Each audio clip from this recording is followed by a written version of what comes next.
আসসালামু আলাইকুম বন্ধুরা, স্বাগতম আপনার প্রিয় চ্যানেল ফুড টু ওকেতে। আজ আমরা হাজির হয়েছি এক অসাধারণ ইতিহাস গড়া পিঠা নিয়ে। আমাদের সবার প্রিয়া চাপতি পিঠা, শুনতে সোজা, খেতে অসাধারণ। পুরান ঢাকা একেবারে চাপতি, মিরপুরে ডাকে চিকন চাপা, আর মোহাম্মদপুরে নাকি কেউ কেউ মজা করে বলে উড়ন্ত রুটি।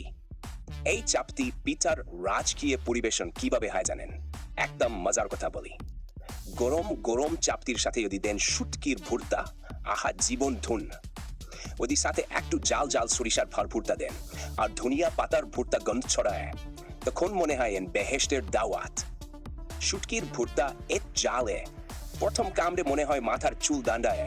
সরিষার ভর্তা এত মিষ্টি জালে খাইয়া মানুষ প্রেমে পড়ে। আর ধনিয়া পাতার ভর্তা তো ভাই এক একটা কামড়ে মনটাকে সতেজ করে দেয়।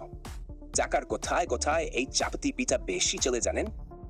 পুরান ঢাকা তো আছে, সাথে মিরপুর, বাসাবো, মোহাম্মদপুর, উত্তরা, এমনকি বনানীর কাপেতেও এখন চাপতির গন্ধ পাওয়া যায়। শীতকাল এলেই এন চাপতি পিঠার উৎসব লেগে আয়। রাস্তায় হাঁটতেই গরম চাপতির গন্ধে পেট চুচো করে। আর মজার কথা কি জানেন? চাপতি পিঠা এক পাতলা মোলায়েম হয়। অনেকে বলে ভাই এক কামড়ে পিঠা আরেক কামড়ে প্রেম। তো চলেন ভিডিও দেখে ফেলা এক। হাতে গরম চাপতি পিঠা আর 3 ধরনের ভর্তা থাকলে বিশ্বাস করেন জীবনের সব দুঃখ ফুং দিয়ে উড়িয়ে দেয়। ফুটুকে খুশি